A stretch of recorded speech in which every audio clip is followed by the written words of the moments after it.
อันนั้นบอสมันสัมผัสแต่ว่าไม่อยู่นี่ก็พิเศษว่าแตกต่างกัน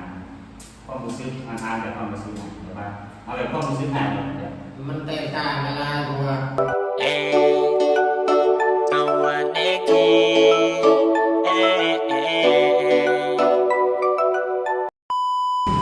สบายดีพี่น้องยินดีตอนรับเข้าสู่2มาตะวันเอ็กทีเด้อ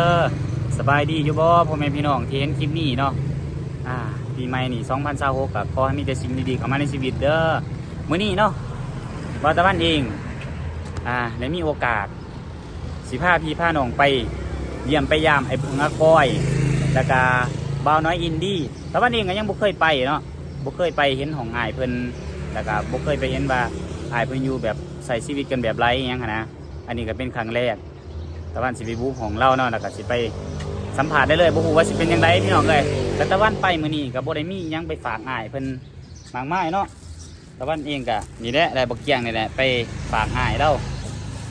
บ่ฮู้ว่าสิเป็นยังไงเนาะจะได้ก็ฝากติดตามเด้อพี่น้องเด้อไปน้ำกันเนาะไปเบิ่งน้ำกันไปเบิ่งการใส่ชีวิตของเราไปเบิ่งของเราเนาะว่าเป็นจังไดพี่น้องตอนนี้ตะวันก็ได้ฮอดอ้ายเพิ่นเนาะมาฮอดสถานที่บอนไอ้เพิ่งอากอยแล้วอยู่กับบ่าวน้อยอินดี้อยู่เด้อแต่ตอนนี้กำลังสิไปห้องเล่าเนาะเพราะว่าเรากำลังไขประตูเอาไปพี่น้องไปถ่ายคลิปเลยบ่นี่หอดบ่าวน้อยเลยพี่น้องเลย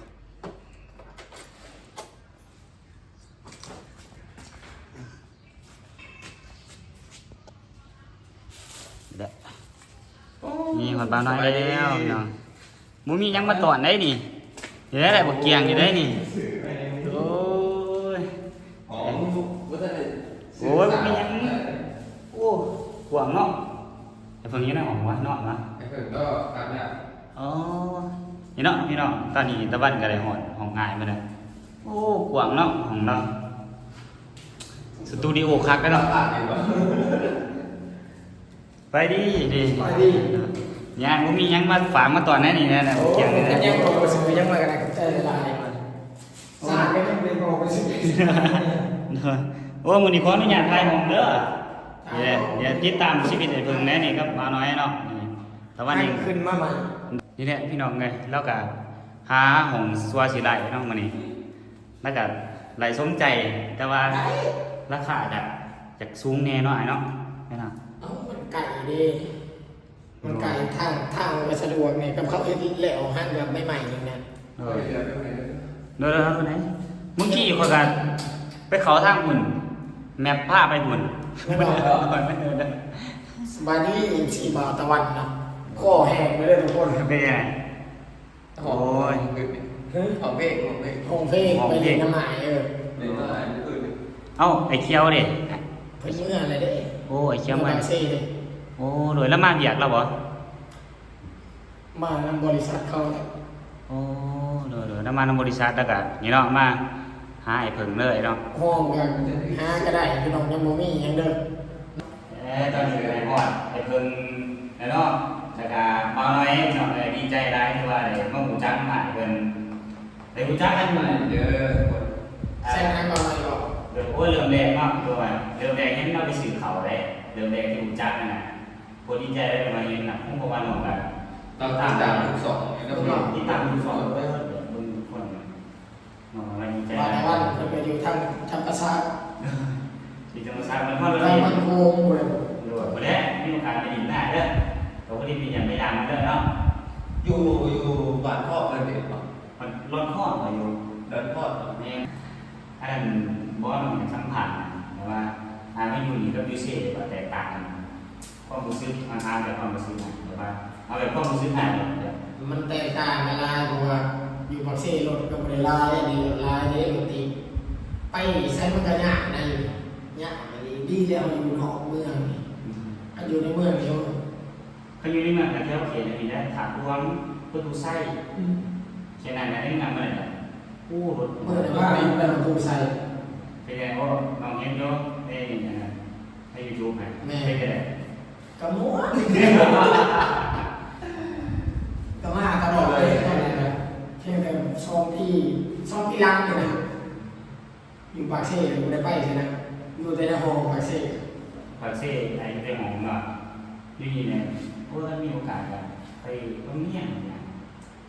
ได้แอบเป็นไงชวนกันเลย เป็นไงนะ เข้าไปห้องเพลงอยู่ โอ้บางอย่างนี่คอนเสิร์ตบางอย่างดีสนะ ห้องเพลงอยู่นะต้นเพิ่งลูกยังบอกต้นเพิ่งอยู่ใช้ซ้ำที่ยัง บอกแกพี่ บอกแก แล้วไปกบผมว่าที่หนูเคยใช้งองกับมันตอนนี้แต่เรา แม่นเลยแล้วมันสิกรรมตรงนั้นมันจะชวนไปออกเลี้ยงมืออื่นพอ วิ่งตัวแรกครับ มืออื่นนี่มึงก็ อยากไปรู้จักจะ ยังพอนะเนาะ เขาดีกว่าท่าน ไม่มีใครลงตัวครับ นั่นแหละปฏิยาว ครับช่วงนี้เขาลงเรื่องตัวช้าตัวจืด ไอ้เซฟมันร้ายเลย เสียประโยชน์ดีใส่ตาย น้ำมันหล่นคาห้องคาขี้มันน้ น้ำมันรถดีกับเขาเป็นหนักมันจะไป ำแต่ในเติมมันมากไปคนละเนี่ยปากซี่ยังไม่ได้เติมเนาะเอาเยี่ยม โอ้ประหยัดเนาะประหยัดมันไม่เลยนะ แต่บิดน้ำมันนั้นยังเพิ่มทางไปใส่อยู่เมืองคง จะใส่เลย 400,000 บาท เส้นบายเขาใส่หาเส้นบาย โอ้ไอ้แบบว่าใส่แบบว่าพอตรงนั้นลุกมาเนาะแบบเขาขี่รถจักรแบบเขาขี่เขาเติมอย่างนั้นไง ไอ้เติมแบบเต็มทางเลย ไม่ นะ งั้นแบบว่าลุกไม่กินก็เติมมันไม่มีอะไรแซงหน่อย แน่แต่ว่าไอ้เติมที่ได้กันเข้าปั๊มนี่จะเติมเต็มทางแบบว่าพ่อโอ้มันพาไปเลย โอ้เดี๋ยวนี้เนี่ยดีเนาะมันก็จะประหยัดไง ยามมาลงบกกะลีกับบกกะลีเลยที่นอนขี้เลี้ยงมันเติมเต็มทางไอ้มัน จะนั่งตีนมาย ามมันมีเงินกับใส่4-500,000สำนั้นแหละ เดี๋ยวธรรมดาพอไปพอมาวันนี้เนาะ รถมันก็ไม่ได้เปลืองเลยรถน้องดา ดูมันประหยัดมัน ประหยัดอียอมรับว่าประหยัด โอเคนะครับ ไม่เปลืองยังเลย บ้านน้อยกินมาบางดีกว่าอะไร คือนอนเข้า บอกคือพอ ผมคิดจะได้มึงเขาอย่างที่นั่นนะ คือนอนเข้ามาแซ่ หน้าเส้น เป็นจะได้ ปากมันแบบนั้น เขาบอกว่าบ่าวน้อยไม่เกิน2 เดือน ทั้งหมดเป็นนั้น ได้มา2 เดือนได้ผมก็เบิ่งแล้ว อยู่ ยังเป็นนอนคำแซงอยู่บ่าวน้อยเลย ไอ้คำแซงนะไอ้คำแซงผมหนาว บ่เรือได้เห็นหน้าโลก นี่แน่บอกนอนเลยครับเส้นนอน คำแซงนอนอยู่นี่แหละคำแซง มากเลยอ่ะ หรือว่าผมเที่ยวเราผมจะเห็นนอนผมเลยผมจะเห็นนอน ให้นอนน้องนั่งคำแซง เวลาผมออกค่าออกอะไรเขาเลย โอ้ยนอนนี่แหละสาเขาพาซื้อบ้องมันซื้อเอง รักษาอันนึงนะ เอาสาเดี๋ยวมอน มัน ม ได้ อนหรือไม่ มันได้คำชี้เนี่ย คำชี้ เดี๋ยวว่าทิ้งหน้านะเราถึงหน้า เอาทำก่อน ถ้าเบิ่ง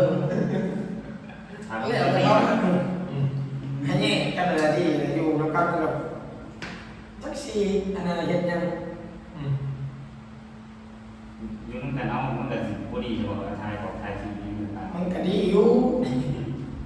แต่ว่ามันก็อยู่มันเป็นแบบเซ่ที่เบื่อเลยไอ้แดงเราจะเป็นแน่ แต่การนั้นนึงก็สิแต่สมมติว่ามันก็ เมื่อหนึ่งเขาจะขึ้นมากก็ขึ้นใครจะขึ้นมาอยู่ก็มา จะได้แบบ แบบนี้ น้องคนหนึ่งกับฝากนะตัวอะไรนะ ซองใหม่ของบาทวันซองไปอยู่ไทยเนาะ ยั ยัง ง เรา เรา ให้น้องแบบบริเวณสนามถึงถึงนะจังว่า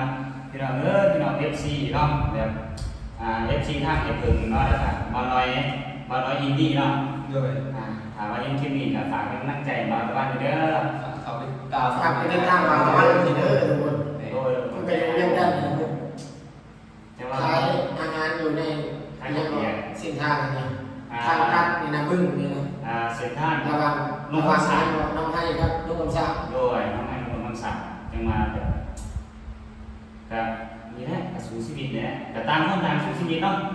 ไอ้เราแบบมาสู่ชีวิตที่ได้พี่น้องไงแต่สมัยมาเลิกใหม่ ให้ ก่อน เป็นปักซี่เลย สำเริจใหม่ก่อนสำนับนึงใหม่ก่อน นับนึงเลยได้หงใหม่เลยเกือบยังเป็นเสาอีกหงอยู่บนปากเลย เราสุขุมกันมา มาเล่นแล้ว เราหัน บ เขาสิขึ้นมาเที่ยวเขาขึ้นมาอยู่เขาก็อยู่นี่เนาะ สบาย น้อยมีสบายแล้วบ้านเนี่ย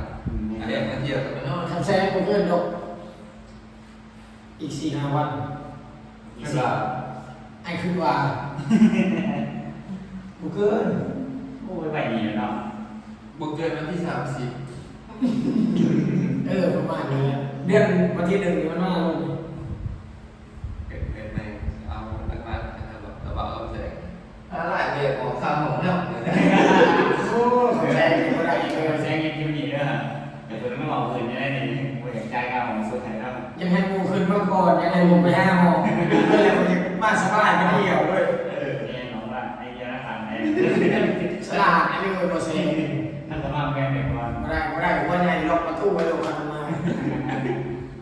บุกเลยครับ ว่าใครเลยผู้ชมลูกพิศาจยิ่งพวกไปห้ามยิ่ง แต่ว่าแบบดีนะเนาะมันเองก็ร่วมตัวมีเนี่ยเนาะตั้งแต่เขาซีในเมืองต่างเราคิดว่ามันนึงจะเสียเต็มดี ทำเบิ้งเลยขึ้นมาเลยทำซีคือขี่รถขึ้นมาเองแหละ โอ้ทั้งซีแล้วมีรถมาเนาะรถขี่มาเองเนาะไอ้วันนี้อยากออกวันนี้อยากมีเนาะ แม่อยู่นี่ เฮ้ยอยากไง แม่อยู่กับเบื่อ แน่นอน วันที่30ละเมื่อนี่แหละพี่น้องเลยนั่งเล่นบนนี้อย่างนี้เด้อหงเด้อ แต่ว่าไอ้ถ้ากำลังมาเริ่มต้นใหม่เนาะตอนนี้จะมีอย่างเนาะแต่ว่ามีกลัวมีอย่างวะ นี่เป็นแบบนี้นะ เดี๋ยวมีเพื่อนก็จะถือเดี๋ยวมี เอาหงเราก็มาอยู่เลย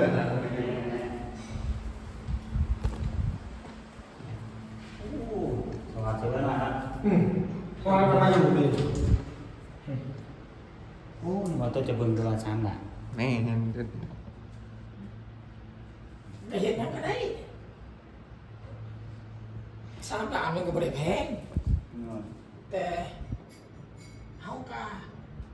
โอเคเลยนะ เพราะว่ามันอยากสั่งระดับยังก็เศร้ายังอยู่ในทาง เศร้าอันหันเนาะ แบบอพาร์ตเมนต์ โอ้ดูเลยเดี๋ยว อันนี้มันเป็นห้องเช่ามี3 ล้านทั้งอื่นนะมันมีหมดทุกอย่างเลย ดู มีเตียงมีบอลมี โอเคแล้วอ่ะว่าโอเคอะไรนี่ ยอดว่าเขาอยู่ยอดยังยอดมันไก่กับคนท้า โอ้ กันเข้าไปแบบพูดเป็นทางแดงกับเมียเขาอยู่กันสมองไปหาอยู่ได้แล้วนะกระหม่อมมันจะบอกงานไปเห็นแล้วยอมอยู่บนที่7-8 แสนไม่อยู่ นี่นะจังหวะตัวนี้ก็เป็นตัดสินใจเหมือนกันว่าระบาย อย่าปาไม่ท้อไปเลยว่าเอาเลย มาไหม ไอ้ขาดกันทานะมันเหนื่อยทาแต่จะเพื่อนยังว่าอยู่ไปอยู่นะ ข้าวเรื่องอะไร เอาเป็นมือแหลกก็ดี นึกถึงชุดนะ ถือแล้วเกือบถึงเลขแล้วยังไม่ได้ซื้อหาโอ้ยไม่ใช่อะไรกูสิ ว่าสิใส่มันจะหูกองมันที่เอา2 หูนี่นะ1 0กับ0 1ว่าสิใส่100,000 200,000นี่แหละ โอ้ให้มันไปต่ำมันดีเนาะ แต่ยังว่าโอ้โห ไม่ขาดของเลยเนาะ นางกินบุฟเฟ่ต์อยู่ดีๆ01ออกแล้วนะเพิ่นป้านอกอันนั้น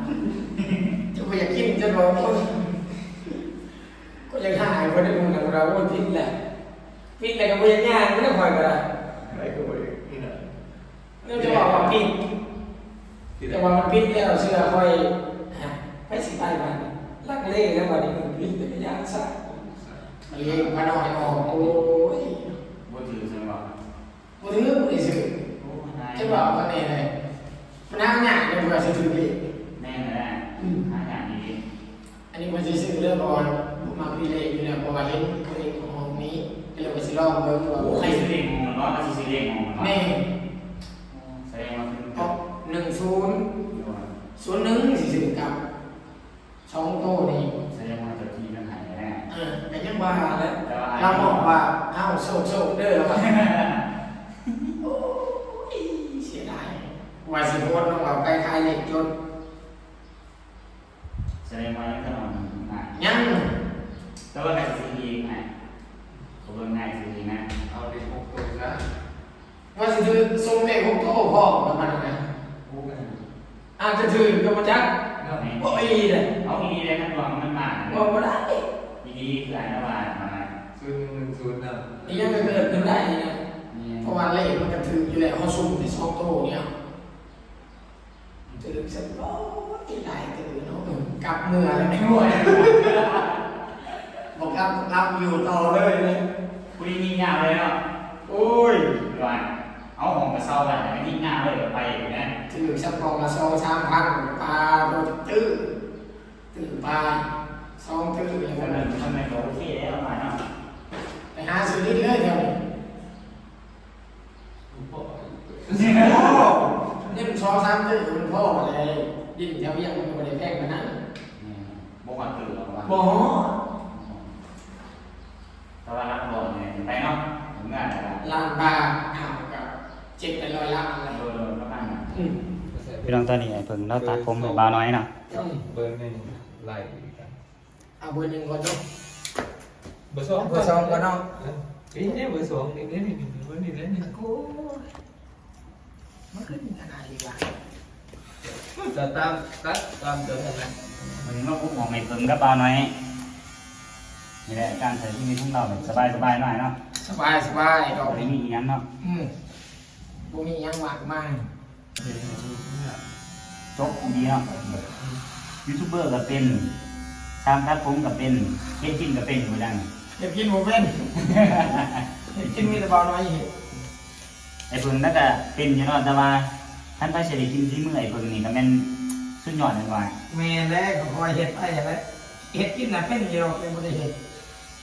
เฮ็ดเอาได้ บ่ เป็นแต่แกงใหม่ ค่อยได้เฮ็ดเนาะแต่ว่าเป็นนะท่านเฮ็ดเห็นบ่ เป็น เป็นบ่เนาะ ตัดตัวมันพึ่งเอาพึ่งซะเลยนี่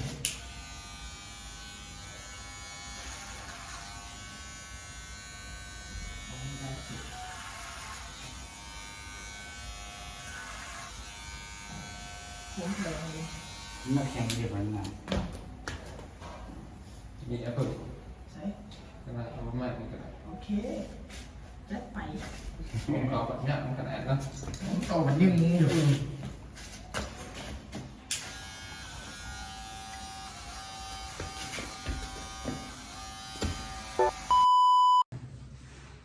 พี่น้องตอนนี้ตะวันเองก็ยังอยู่ห้องไอ้เพิ่งอยู่ในเนาะตามนี้มันนึงนี่แม่นตะวันเองก็เสด็จกลับแล้ว มันนั่งเว้าเพื่อนกันพี่น้องเลย มานั่งเอาถึงกันไอ้เพิ่งนี่ และพี่น้องเป็น FC เฮามาน้องไทยเห็นคลิปนี้ครับฝากกดติดตามเบาตะวันหน่อยเด้อ โอ้ขอบใจนาย เบาตะวันเนาะคน